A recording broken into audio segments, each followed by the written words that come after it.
Well, thanks for staying with us on News 360. Let's do business now. My name is Nanikia Mensah Brampa. Beginning with Executive Director of the Africa Center for Energy Policy, Dr. Mohammed Amin Adam, says the Akufo-Addo deal with the challenge as a top priority.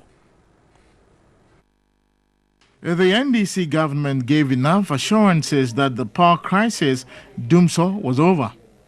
Currently, the country is generating 1,700 megawatts of power and imports between 130 to 150 megawatts. There is 10 to 12% increase in demand for electricity annually in the country. This means 300 to 400 megawatts of power needs to be added to the power generation each year, which is, however, not available. Executive Director of Africa Center for Energy Policy, Dr. Mohammed Amin Adam, pointed out the new administration must tackle as a matter of urgency challenges in the power sector, since power supply from the nation's hydropower sources are still not enough. We had indicated in the report that if Ghana came out of the election successfully, that will boost Ghana's image and the attractiveness of Ghana's investors. We anticipate that there will be increase in investment, there will be increase in economic activity, and that will also boost demand further up. And so if you match the generation capacity against the potential demand, we are likely to have some imbalances. ASEP indicated the new government needs to tackle the issue of fuel insecurity. ASEP says the new government has to consider a number of options to ensure the power sector does not degenerate.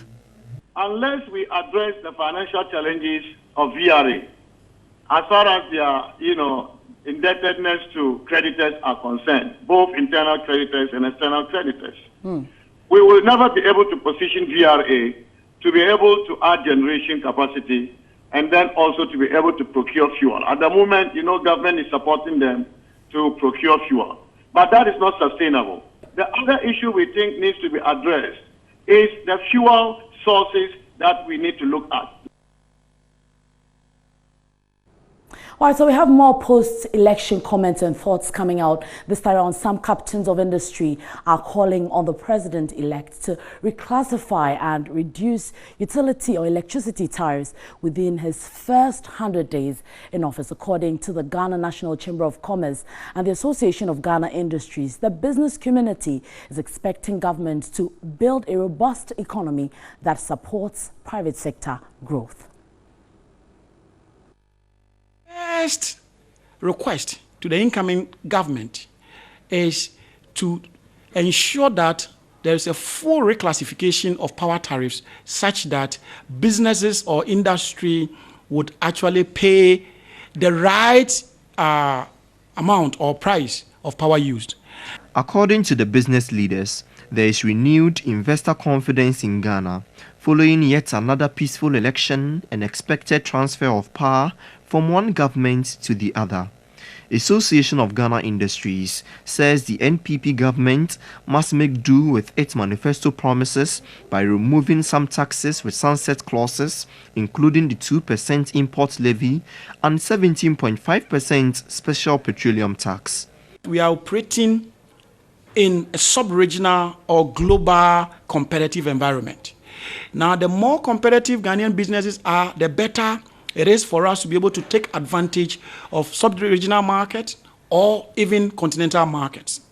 The Ghana National Chamber of Commerce is calling on governments to further stabilize the currency to reduce the cost of doing business and interest rates in the country. According to the chamber, they expect to meet the president-elect Nana Addo Dankwa Akufo-Addo and present the expectations of the business community to him before he is sworn into power on January 7. It's not just enough putting these nice policies in your documents. The issue has to be with implementation. That's what we are looking out for. So we continuously draw their attention to it, engage them on a continuous basis. The business leaders say they are prepared to support the new government's ambition to build one factory in every district. Government to work with AGI to really look at which factory can do well in which district or which region. And that's it by way of business tonight. My name is Nanikia Mensah Brampa.